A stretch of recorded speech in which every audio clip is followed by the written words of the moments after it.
His hand up there. Yes, sir. Thank you. I'll make it brief. Governor, talk about South Carolina and what happened there. I haven't bought the book yet. Yeah. I will. I don't know if you talked about it in the book or not, but South Carolina seems to be critical. I did vote for you. Marcus actually believed that you really did. Since I appointed you to the job you held. We really should talk, you know. And maybe we shouldn't, I'm not sure. Let me tell you, and I mentioned in the book, South Carolina was probably a turning point for the campaign. There's a little backstory that a lot of people maybe don't know, and I don't know how well it's been reported.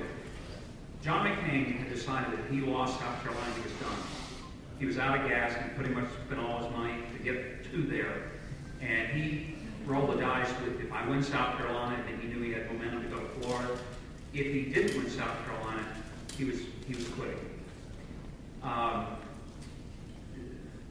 Let me back up a little bit. The strategies within the Republican Party were Mitt Romney believed that he would win Iowa and New Hampshire, and on the strength of and Michigan, and on the strength of that would win South Carolina and would be unstoppable.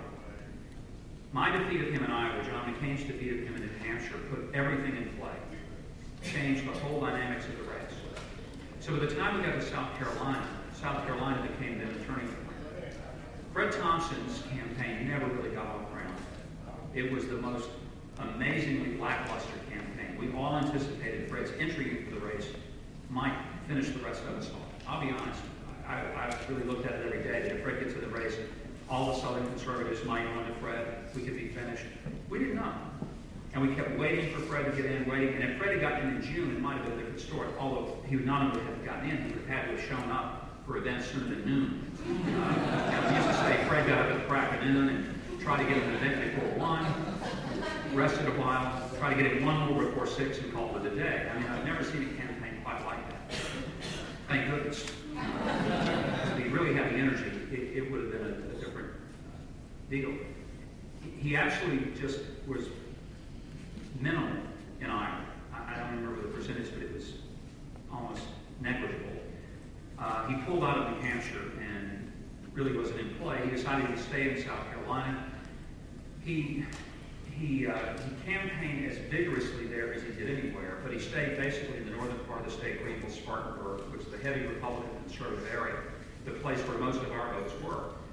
As late as 8:30 that night, we still thought we would win South Carolina. We even got a call. I got one from George Stephanopoulos who called and said, we think you guys are still going to pull this out. We're looking at our numbers and where they're coming from. And we know that right now the trend is McCain, we think you're going to pull it out. So we were hanging on. But John McCain was very strong in Charleston. It had snowed in Greenville that day, highly unusual. And Fred had campaigned hard. We ended up barely getting swept by McCain. And Fred only got I think 14% of it. He got half of what we got. But whatever he got, most of it probably came out of us.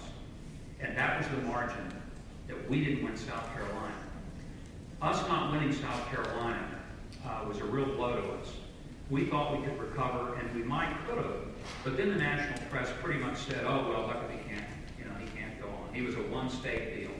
We came back, we won Kansas, West Virginia, Tennessee, Georgia, Alabama, Arkansas, West Virginia, I think I may have mentioned that, almost won Virginia, won Louisiana. We won a lot of states after that, but, I don't care what we would have won. The press's attitude was John McCain has captured it.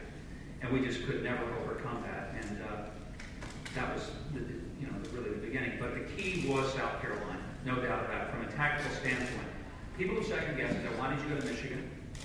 Because we spent about 3 or 4 days there that we could have spent in South Carolina. But the reason for it, maybe it was a flawed one, was that if we were seen as only competing in the South, we would be marginalized as a campaign that couldn't get out of the geographical ghetto of the South, that's where we were stuck.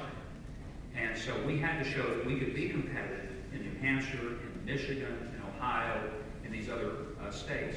And so we chose to give a little bit of time. We came in third in Michigan. We were respectable there. Didn't expect that we would win. Honestly, knew we probably couldn't win there. But we needed to show that we were willing to play in Michigan. That's why we did it. Let's face it, here was the deal. Fred peaked in South Carolina.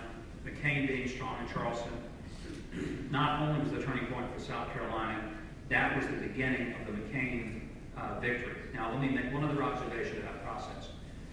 If you study the rules very carefully, what you might come to the conclusion of, I would make this argument.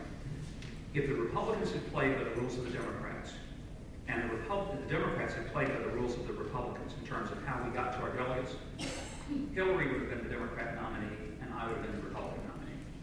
But the problem was, in the early states, many of them were winner take all, and there were states like Connecticut, New York, New Jersey, in which John McCain clearly had a better constituency than I did. They were left of center states. They were states that were not going to be in play or had any effect on the November election for Republicans at all. Never had, never would. But they helped to determine the outcome of the primary because they were early and because they were winner take all, not proportional. By the time we got to the South, many of the states were proportional, which means the states that I won, like Georgia and others, I didn't get all the delegates. I only got delegates proportionate to the number of votes. So McCain still was getting delegates in places where, had this been turned around, he wouldn't have gotten any.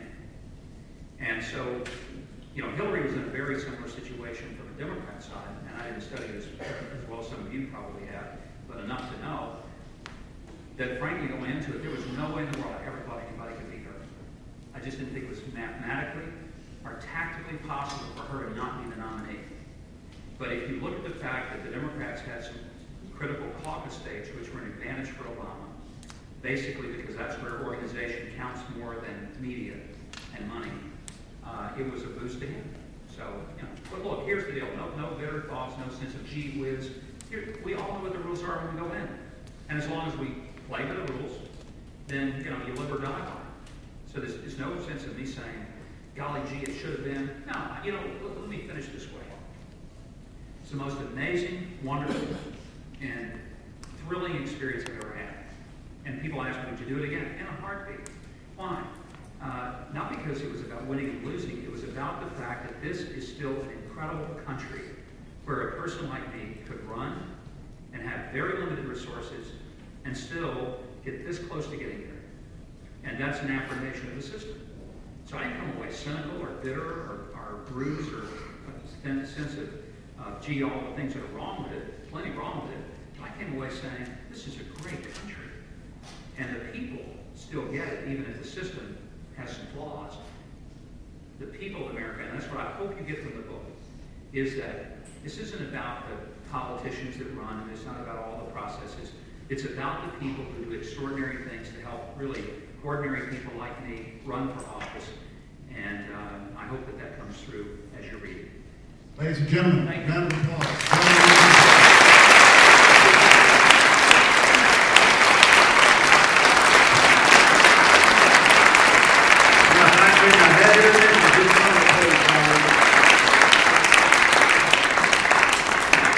We have a large crowd trying to organize those who want the book signed.